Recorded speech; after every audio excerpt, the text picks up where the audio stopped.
Right මං හිතනවා මාව ඇහෙනවා කියලා ක්ලියර්ලි. ඉතින් මම රෙකෝඩින් එකක් දාලා තියෙන්නේ. සහ කීප දෙනෙක් Zoom එකේ ජොයින් වෙලා ඉන්නවා දැන්. මම මේක රෙකෝඩ් කරනවා සහ ගොඩක් අය මේක පස්සේ බලයි. ඉතින් ඒ හින්දා ඉතින් අද අපි මතක් කරගන්න යන D බ්ලොක් එක ගැන, D ගොනුව ගැන. D ගොනුව වෙන්නේ කෙමිස්ට්‍රි වල, A level කෙමිස්ට්‍රි වල ඉගෙන ඕගනික් පාඩමේ අවසානම කොටස වගේ තමයි. ඉතින් කොහමරි අපි S ගුණව මතක් කරගත්තම වෙනකොට ඊට පස්සේ P බ්ලොක් එකෙත් වෙන වෙනම මතක් කරගත්තා. මේක D බ්ලොක් එක ගැන මතක් කරන එක. හැබැයි මම කලින් මේකට කලින් තිබ්බේ සෙෂන් ටික රෙකෝඩ් කරේ නැහැ. අපි ඒ ටික හොඳට මතක් කරගත්තා. හැබැයි මේකත් මම හිතනවා එහෙම කරගන්න පුළුවන් වෙයි කියලා. සහ අපිට මේ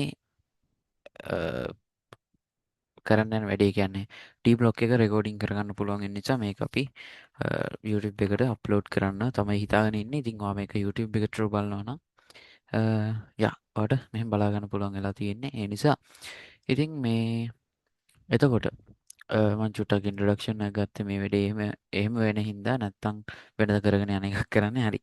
එතකොට මේ D බ්ලොක් එක ගොඩක් අමාරුත් නෑ. හැබැයි ඒක අර අපි කරන විදිහත් එක්ක තමයි මට හිතෙන්නේ ඒක අමාරු වෙන්නේ. ඒ කියන්නේ ඒකේ සමහර දේවල් තියෙනවා අපි පාඩම් කරගන්න ඕනේ. ඒ දේවල් අ, අනිත් බ්ලොග්ස් ඒ කියන්නේ අනිත් ඉනෝගනික් වල දේවල් එක්ක ඒව ඇතුලේ තිබ්බ දේවල්. හැබැයි අපි මේක D බ්ලොක් එකට අයිති කියලා හිතලා ඉගෙන ගන්න හැදුවොත් පාඩම් කරන්න හැදුවොත් අපිට ටිකක් D බ්ලොක් එක කම්ප්ලෙක්ස් කියලා හිතෙන්න පුළුවන්.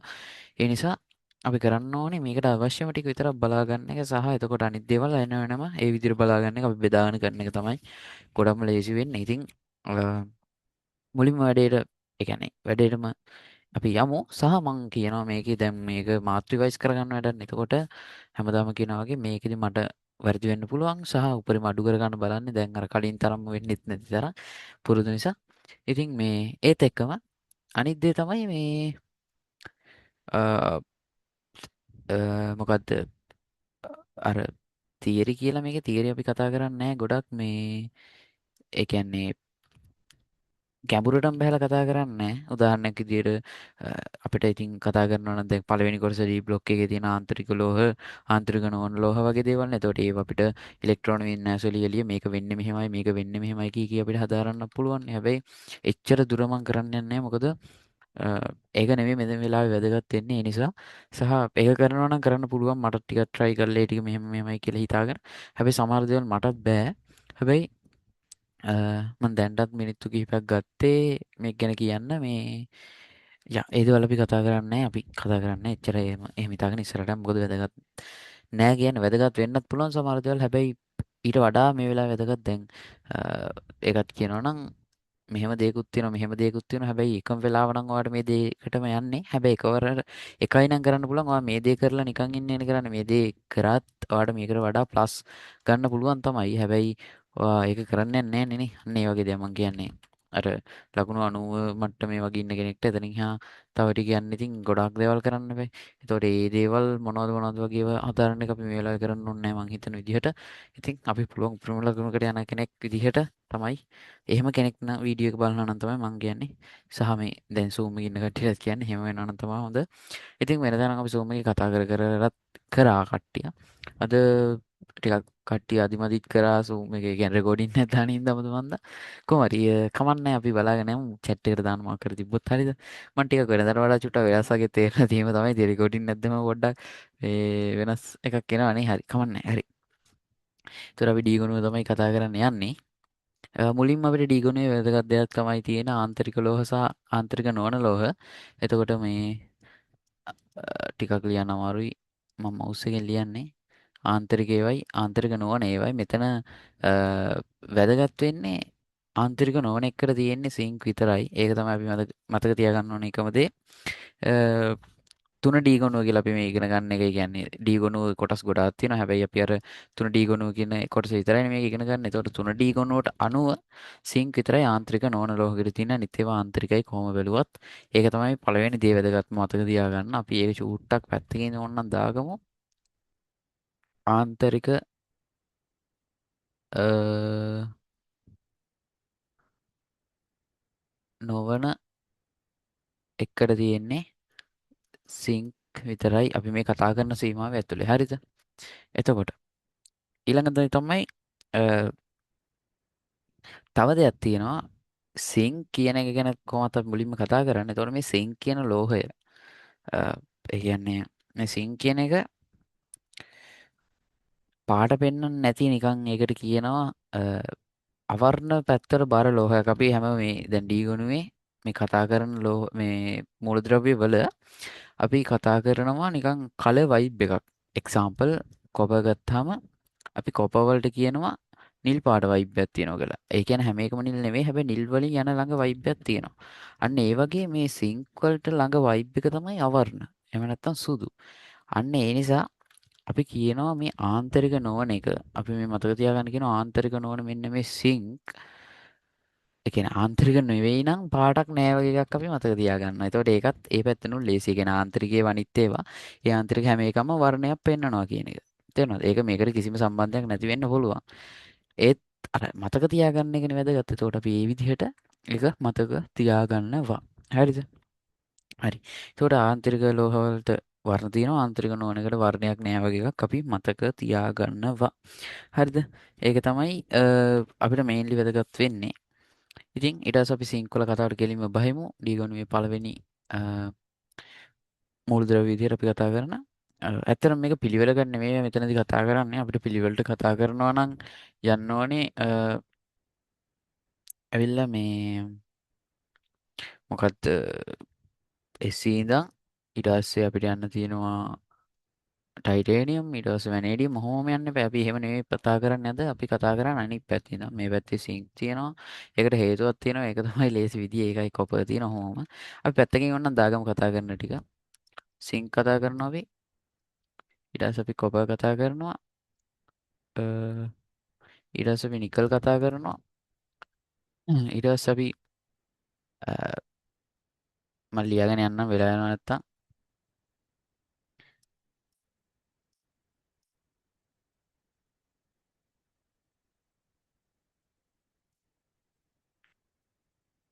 නෑ වී නේද ඊට පස්සේ. වැනේඩියම් ටයිටේනියම් මම මතකින් ලිව්වේ. මේව මතක තියාගන්න අවශ්‍ය නැහැ. මේ කොහොම හරි මේ ටික තමයි අපි කතා කරන්නේ. දැන් සිංක් ගැන අපි කතාවට බහිමු. මේකෙදි සිංක් ගැන කතාවට යනවා නම් සිංක් වල ස්ථායි ජලීය අයනය තමයි සිංක් 2+ කියන්නේ.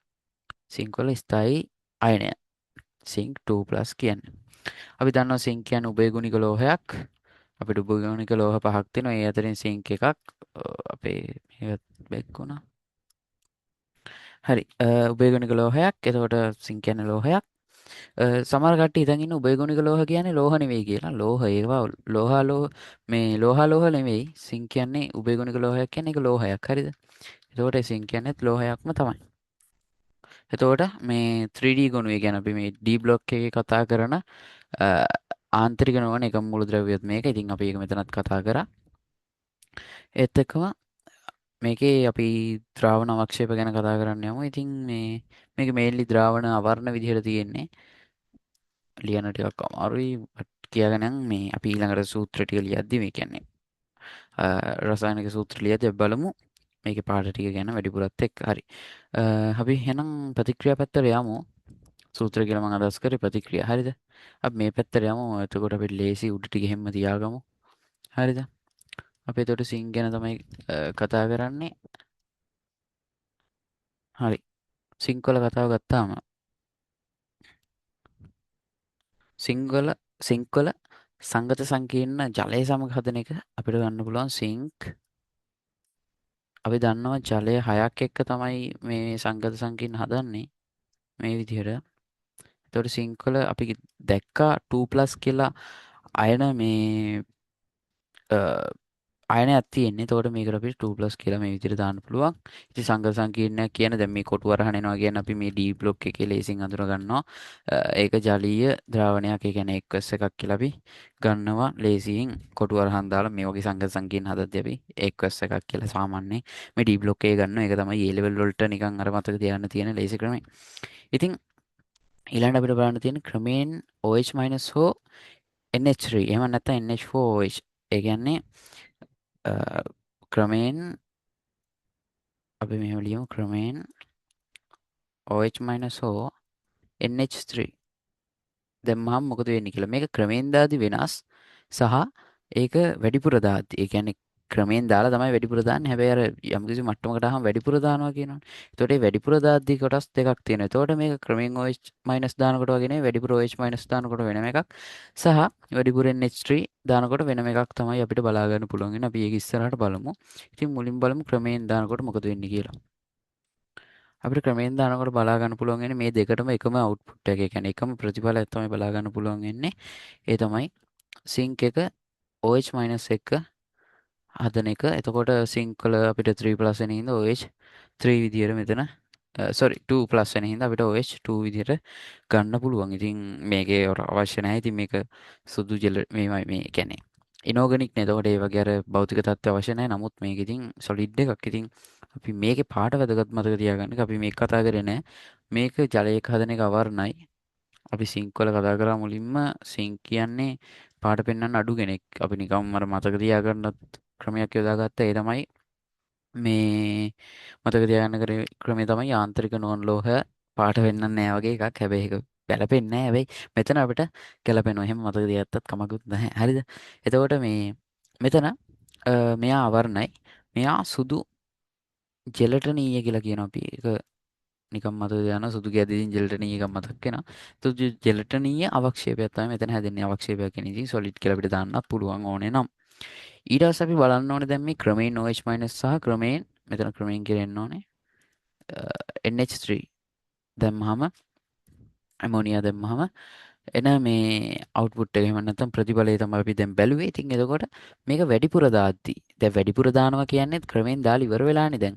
උදාහරණයක් විදිහට අපි මෙහෙම තියෙන එකට ක්‍රමයෙන් OH- දානවා. ක්‍රමයෙන් දාද්දිම නේද ඒක වැඩිපුර වෙන්නේත්. ඒ කියන්නේ ක්‍රමයෙන් දාලා ඔන්න වැඩිපුර වෙන්නේත් ඒ දාන විදිහටමයි. අපි ඒ හින්දා මෙතනින් එහාට තමයි ඒවත් කතා කරන්නේ. හරිද?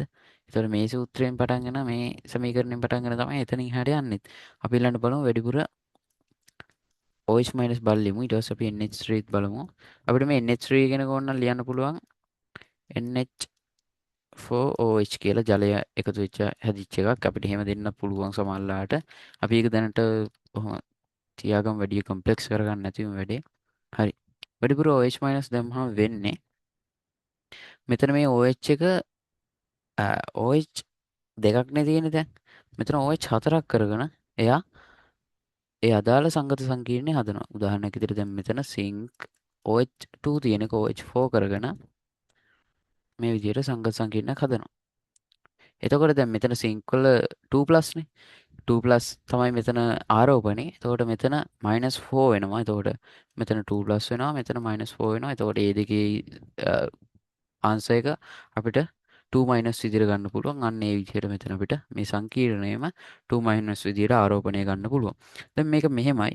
අ, මේක මේ වැඩිපුර OH- එකේ නම් මෙන්න මේ එක අපිට තව විදිහකට ගන්න පුළුවන්. ඒ තමයි අපි හෝ කියලා දාගමු. ඒ තමයි සිංක් O2- විදිහට. මේ විදිහට ගන්න පුළුවන්. අපි ඒක දැනට නිකන් මතක තියාගමු. මේ ඒක ලොකුවට හිතන්න නැතුවම මේ හරි. ලොකුවට හිතන්න නැතුව යමු ඊළඟ එකට. හරි. දැන් අපි බැලුවා වැඩිපුර මේ විදිහට අපි තියාගමු ටිකක් ලොකුවට ඔක්කොම පේන විදිහට. නයිස්. හරි. අපි බැලුවා දැන් වැඩිපුර OH- මුලින්ම අපි බැලුවා ක්‍රමයෙන් OH- සහ NH3 දාදී අපිට එකම අවුට්පුට් එකක් ආවේ මේ විදිහට. එතකොට අපි ඊළඟට බැලුවා වැඩිපුර OH- දානකොට මොකද වෙන්නේ කියලා. අපි මෙතනම ලින්ක් කරේ දැන් මෙතනින් ලින්ක් කරන්න පුළුවන්. අපි මෙතනම ලින්ක් කරේ අපි ක්‍රමයෙන් දාලා ඉවර වෙලා මේක දැක්කට පස්සේ තමයි මේක වෙන්නේ. රයිට් හරි. ඊට පස්සේ අපි බලමු වැඩිපුර NH3 දාද්දි මොකද වෙන්නේ කියලා. වැඩිපුර NH3 දානකොට මොකද වෙන්නේ කියලා. ටිකක් ටයිම් එකක් ගිහින් තියෙනවා. කමක් නැහැ. වැඩිපුර NH3 දානකොට නැත්නම් අපිට මේ කියන්න පුළුවන් තනුක NH3 කියලා නැත්නම් NH4OH කියන්නත් පුළුවන්. දැම්මම වෙන්නේ අපිට බලා ගන්න පුළුවන් සිංක් NH3 එකත් හදන සංගත සංකීර්ණය හදනවා මේ විදිහට. ඉතින් ඒකේ මේ විදිහට 4 හදනවා 4ක් හදනවා ඒක සාමාන්‍යයි. ඒතකොට අපිට ඒක මෙතන 2+ වෙනවා. එතකොට මෙතන 4- වෙනවා. එතකොට ඒකේ ආරෝපණය ඔක්කොම එකතු ඔක්කොම එකතු කරාම 2 විදියට ගන්න පුළුවන්. සෝරි මම ඒ කිව්ව වැරදි මං හිතන්නේ. මෙතන 2 එනවා. එතකොට මෙතනින් එනවා අ, අපි ඒක ගැන හිතන්න නැතුව නිකන් මතක තියාගමුද? මටත් ඒක දැන් චුට්ටක් පැටලෙන නිසා. මේ අනිත් එක මේ කලින් මං කිව්වා කොටුවරහන් දානවා කියන්නේ ඒක එක්වස් එකක් මෙතනත් අපි දාන්න අමතකුණා. ඒකත් එක්වස් එකක් විදියට ගන්න පුළුවන්. හරිද? කොටුවරහණෙන් අපි නිකන් මතක තියාගමු මේ ඉනෝගනික් වල එක්වස් කියන එක, ඒ කියන්නේ සංඝ සංකීර්ණකවත එක එක්වස් කියන එක. හරි. එතකොට අපිට මේක ඕනනම් දැන් අපි කතා කරේ අර විදියට වුණාට අපිට ඕනනම් මේක ඩිරෙක්ට් ගන්නත් පුළුවන් මෙතන right. අපිට මෙතෙන්ට සාන්ද්‍ර HNO මේ NH4OH දාලා ඒ කියන්නේ වැඩිපුර NH3 දාලා මේක ඩිරෙක්ට් ගන්නත් පුළුවන්. අපි අතන ඉඳන්ම ලේසියට ඒ ගැහුවීර මොකද අපි දන්නවා ක්‍රමයෙන් දාලා තමයි ඒක එතනින් එහාට වෙන්නේ කියලා right. හරි. එතකොට මේක තමයි නෝට් එක. ඊට පස්සේ අපිට පුළුවන් ඕනනම් මේකට ඊළඟ එක තමයි අපිට දාන්න පුළුවන් වැඩිපුර එහෙම නැත්නම් සාන්ද්‍ර HCl. සාන්ද්‍ර HCl. අපි ඒ පාටිම ලියාගමු. සාන්ද්‍ර HCl දාන්න පුළුවන්. එහෙම නැත්නම් Cl- කියලා අපිට කියන්න පුළුවන්. හරිද? ඒක දැම්මහම වෙන්නේ ක්ලෝරයිඩ් එක හදන එක සිංක් Cl4 ඒකත් ඔයාලට පේනවා දාපු ගමන් කොටු වරහන මොකද වෙන්නේ? ඒකස් එක වෙනවා. ඊට කලින් මෙතන එතකොට 4- වෙනවා මෙතන 2+ වෙනවා. එතකොට ඒක ඔක්කොම ආරෝපණය එකතු වෙලා අපිට එළියට 2- විදියට එනවා. ඉතින් මේකේ පාටත් අවර්ණ තමයි එතකම අමතක වුණා මෙතනත් අවර්ණම තමයි. හරිද? මේකේ සිංක් වල හින්දා අමතක වෙන්න දෙයක් නෑ කලර්ස් වල. එකම එක තමයි අපිට මේ විදිහට ක්‍රමයෙන් OH- හෝ ක්‍රමයෙන් NH3 දැම්මම එන අවුට්පුට් එක සුදු ජෙලටිනීය අවක්ෂේපයක් කියන එක විතරයි. අනිත් ඔක්කොම අවර්ණ තමයි අපිට බලා ගන්න පුළුවන් වෙන්නේ. ඉතින් මේක තමයි සිංක් වල අපිට බලා ගන්න පුළුවන් වෙන්නේ right. ඔයාලට පේනවා ෆුල් ස්ක්‍රීන් එක දැන්. සිංක් වල මේ වගේ නෝට් එකක් තමයි අපිට හදා ගන්න පුළුවන් වෙන්නේ. එතකොට ඉතින් තව දේවල් ටිකක් තියෙනවා. ඒ තමයි දැන් අපි කිව්වා සිංක් සුදුයි. ඒ කියන්නේ අවර්ණයි තමයි. හැබැයි අපිට සිංක් වල පාටක් පෙන්න ගන්නම ඕන නම් අපිට පුළුවන් සිංක් ඉහළ උෂ්ණත්වයකට යොමු කරලා මේ සිංක් ඔක්සයිඩ් ඉහළ උෂ්ණත්වයකට යොමු කරලා අපිට පුළුවන් අපිට ලා කහ පාටක් වගේ නිකන් කහ පාටකට පත් කරගන්න ඉහළ උෂ්ණත්වයකදී. ඒ කියන්නේ කාමර උෂ්ණත්වයේදී සුදු පාටයි මේක. කාමර උෂ්ණත්වයේ සුදු පාටයි. මම ඒක ලියන්න සිංක් ඔක්සයිඩ්. මේක කාමර උෂ්ණත්වයේදීත් අපි හිතපු පාටම තමයි අපි මේ කියන පාටම තමයි සුදු වර්ණයේ විදියට සුදු. එතකොට මේක අපිට කහ පාටට වගේ පෙන්න ගන්න පුළුවන් ඉහළ උෂ්ණත්වයකට රත් කිරීමකට ලක් කරලා. එතකොට අපි එතකොට සිංක් ගැන තව එක දෙයක් කතා කරන්න තියෙනවා. ඒ තමයි සිංක් අපි උභයගුණික ලෝහයක් කියලා. එතකොට අපිට ඒක HCl කියන්නේ අම්ලයක් එක්ක වගේම භෂ්මයක් එක්කත් ප්‍රතික්‍රියා කරනවා බලා ගන්න පුළුවන්. ඉතින් මේක අර සාමාන්‍ය ඉනෝගනික් වල අම්ල භෂ්ම ප්‍රතික්‍රියා කරනවා වගේ අපිට හදා ගන්නත් පුළුවන් වෙනවා. ඉතින් ඕක තමයි මේකේ විශේෂත්වය. මම මේව තව ලියන්න යන්න නැතුව ඉන්නවා. මොකද ඒතකොට අපිට හිතෙනවා මේකේම කොටසක් කියලා. අර අපි කලින් කතා කරේ. අපි එහෙම ඉගෙන ගත්තාම අර ඒ දේ මේක මෙතනත් ලියන්න ගියොත් අපි හිතනවා මේකේම කොටසක් කියලා. ඒ හින්දා මේක අපි කලින් කතා කරා. දැන් මේ රෙකෝඩින් එකේ නෑ. බට් අපි කලින් කතා කරන්නේ ස්කෝනුවේදී මුල්ම කාලේ. එතකොට ඒකෙන් තමයි අපිට සාමාන්‍ය අම්ල භෂ්ම මේ ප්‍රතික්‍රියා කරන එකත් එක්ක අපිට හදාගන්න පුළුවන්. දැන් මේක මෙතනම කතා කරන්න ගියොත් හිතනවා අපි සිංක් වල මෙහෙම කොටසකුත් තියෙනවා කියලා. එහෙම අපි කම්ප්ලෙක්ස් කරගන්න හොඳ නැහැ right. එහෙම කම්ප්ලෙක්ස් කරගත්තොත් තමයි අපිට ටිකක් අමාරුයි කියලා හිතෙන්නේ. එහෙම නෑ. දැන් මේ ටික විතර අපිට තියෙන්නේ අත්තම කිව්වොත් සම්පූර්ණ නෝට් එකකට සිංක් ගැන කතා කරා right. හරි මං හිතනවා මේක පැහැදිලි වෙන්නේ නැති කියලා. අපි චුට්ටක් අර උඩින් තමයි මේ බලාගෙන යන්නේ. ඉතින් අර ඒත් මං හිතන උපරිමයටම වැඩේ වුණා කියලා මේ හරි. අපි සිංක් ගැන එතකොට කතාව මෙතනින් ඉවර කරනවා. හැබැයි පොඩි දෙයක් තියෙනවා තමයි. ඒ තමයි ඇලුමිනියම් 3+ සහ සිංක් 2+ වෙන් කර ගැනීම කියන එක. මොකද මේ දෙකේම එකම ප්‍රතික්‍රියාවක් වගේ තමයි තියෙන්නේ. එතකොට එක විදිහකින් පොඩ්ඩක් අපිට වෙන් කරගන්න පුළුවන් විදිහක් ගැන කතා කරන්න තියෙනවා. හැබැයි මම මෙතන ඒක කතා කරන්නේ නැහැ. මොකද අපිට තව එක මාතෘකාවක් හරි කරගත්තොත් හොඳයි කියලා හිතෙනවා. කොපර් වලට වගේ ගියොත් මොකද ටයිම් එකක් ටිකක් යනවා. සූම් එකේ ලිමිට් එකක් තියෙනවානේ. ඒක නිසා මට එන්ඩ් කරන්නත් වෙනවා. එතකොට ඒ නිසා මං හිතනවා තව එක මාතෘකාවකට කොපර් වගේ එකට ගියොත් හොඳයි කියලා. ඒ නිසා මම අර සිංක් 2+ සහ ඇලුමිනියම් 3+ වෙන් කරගන්න එක ගැන මේ ලොකුවට කියන්නේ නැතුව ඉන්නම්. හැබැයි පොඩියට ඒක මම මෙතන මේ මෙන්ෂන් කිරීමක් කරන්නම්. මොකද එක මගහැරලා යන එකවත් හොඳ නැති නිසා. හරි. අපි ඒක බලමු එහෙනම්. මෙතනදී ඇලුමිනියම් 3+ හා සිංක් 2+ තමයි අපිට වෙන් කරගන්න ඕනේ. එතකොට මේ දෙක වෙන් කරගන්නේ කොහොමද කියලා තමයි බලන්න යන්නේ. එතකොට OH- මගින් අපිට වෙන් කරගන්න බෑ ඇත්ත. මොකද OH- දැම්මම ඔයාලට පේනවා Al3 මම ඒක ලියලා පෙන්නන්න. ක්‍රමයෙන් OH- දැම්මම අපි මොකක්ද දෙන්නේ? කලින් දැක්කා. සෝරි අපි මෙතනදී කතා කරේ නෑ ඒක. අපි කලින් උනට කතා කරා. එතකොට ඇලුමිනියම් OH එක මෙහෙම හැදෙනවා 3 විදියට. එතකොට මේකත් සුදු ජෙලටනීය අවක්ෂේපයක් අපි එච්චර කතා කරන්නේ නැති වුමු. ඊට පස්සේ මේකට වැඩිපුර OH- දැම්මම අපිට එනවා අ, මේ විදිහට OH4. එතකොට ඒකේ ඔක්කොම ගියාම මයිනස් එක එළියට එනවා එක්කස.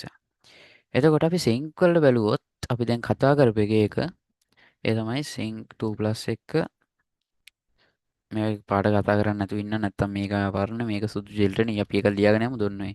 එතකොට අපි සම්පූර්ණ දේ කතා කර වෙනවා. මේක සුදු ජෙලටනීය මේක නැවතත් අවර්ණ විදිහට එනවා. හරි. එතකොට මේක සිංක් 2+ OH- එක කරනකොට අපිට එනවා මේ ක්‍රමයෙන් මේක ලියන්න නැතුව ඉන්න මේක කොහොමද වැඩිපුර කියලා තේරෙනවනේ. හරි. එතකොට ටිකක් දැම්මම මේක එනවා සිංක් OH 2 වෙනවා. මෙතන 2+ එක මෙතෙන් ඇවිල්ලා සාමාන්‍ය මේ එකක් විදිහට. එතකොට වැඩිපුර OH- දැම්මම දැන් මේක සුදු ජෙලට නේ. හරිද? අපිට මේක හඳුනා ගන්න බැරිම ඒකයි. මොකද එකම විදිහට තමයි ප්‍රතික්‍රියා දෙකම වෙන්නේ. රයිට්. එතකොට මේ ආවරණ මේ සුදු ජෙලටනීය. එතකොට අපිට මෙතන එනවා සිංක් අතනින් OH එනවා. මෙතන 4ක් කරගන්න වැඩිපුර නිසා. එතකොට අපිට අවසාන මෙතන 2- විදිහට එනවා. මේකත් එක්කස මේක අවරණ වෙනවා. එතකොට අපිට මේකෙන් අඳුන ගැනීමකට ලක් කරන්න බෑ. ඔයාලට පේනවා දෙකම එකම විදිහකට වෙන්නේ. අපි දැන් මේක සමීකරණ true කරාට අපි ඇත්ත ලෝකේ මේ දෙකම එකක් වගේ පේන්නේ. මොකද එකම output යන පේන්නේ. එතකොට මේ දෙකෙන් අපිට මේ කියන්නේ OH- එක ප්‍රතික්‍රියා කළා. දැන් මේක OH- එක අපි ඒකත් අර කලයේම ලියමුනේ. OH- මගින් OH- මගින් තමයි මේ තියෙන්නේ.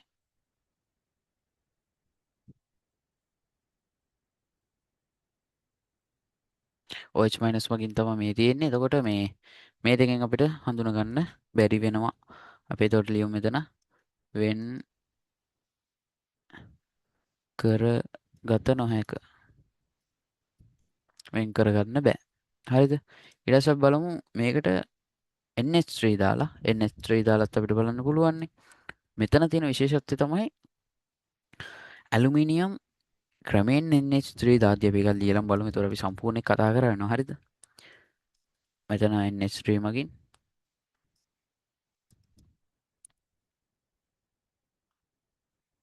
අකුරු ගැන වැඩි හිතන්න එපා. මම මවුස් එකෙන් ලියන්නේ right. NH3 මගින්. එතකොට NH3 අපි මේකට දැම්මම ක්‍රමයෙන් NH3 දැම්මම මේක වර්ණයි. අපි ඒක දන්නවනේ. හරි. ක්‍රමයෙන් NH3 දැම්මම මොකද වෙන්නේ? ඇලුමිනියම් මේ විදිහට හදනවා. මේක සුදු ජෙලටනීය අවක්ෂේපයක්. සුදු ජෙලටනීය කියලා ලියන්න ඒක අවක්ෂේපයක් නේද එතකොට? හරිද? right. එතකොට මේ හැබැයි මෙතන විශේෂත්වය තමයි මෙයා වැඩිපුර OH- දැම්මා sorry NH3 දැම්මහම මෙයා ප්‍රතික්‍රියා කරන්නේ නැහැ.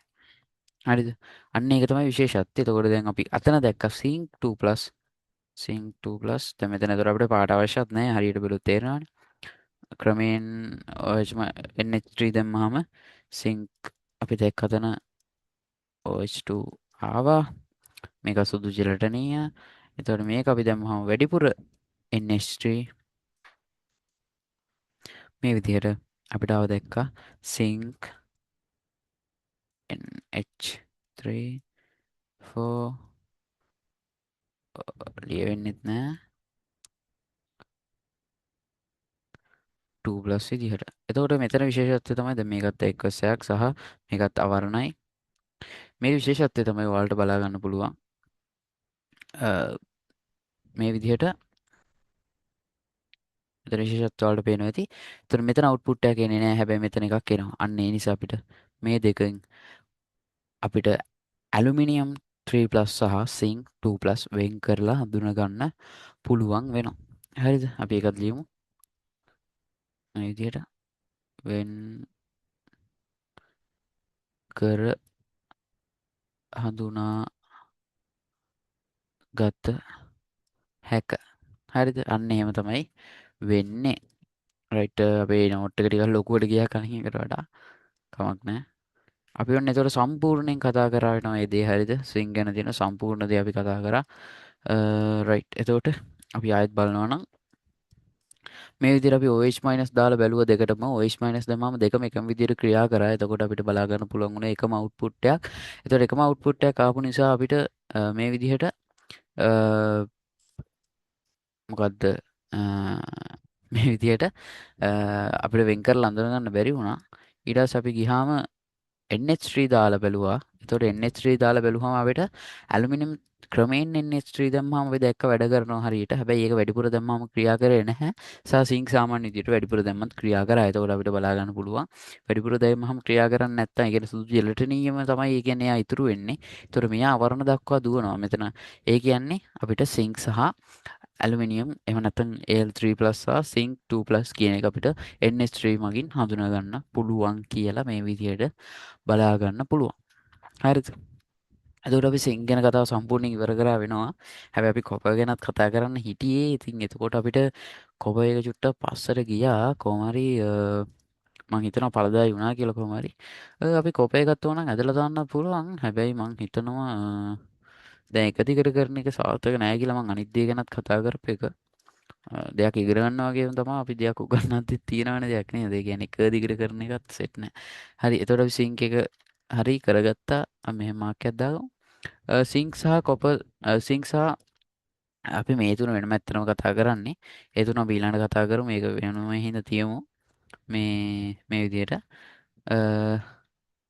මම ඒක වෙන පාටකින් දෙන්නම්.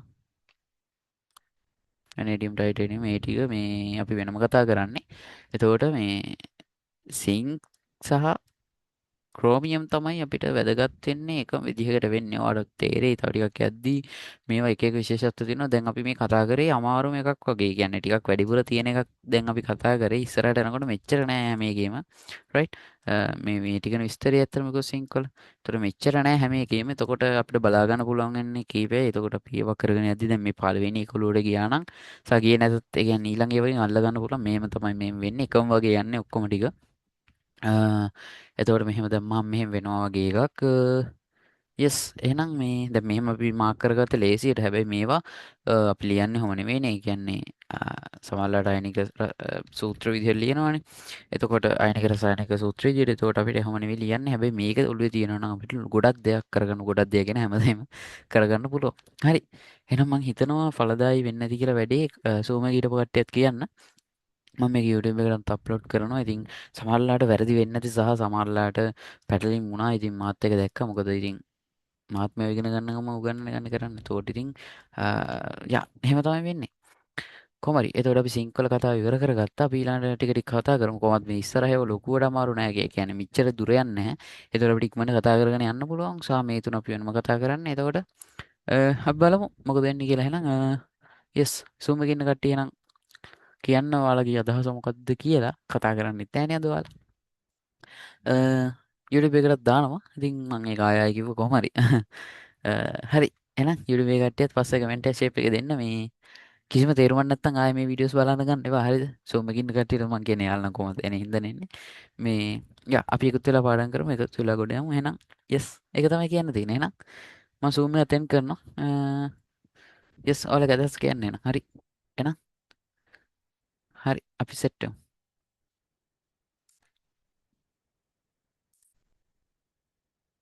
මම සූම් එක අතෙන් කරනවා. ඔයාලා මේ Telegram එකේම දාන්න මට මැසේජ් එකක්. හරිද? හරි. හරි. බයි බයි.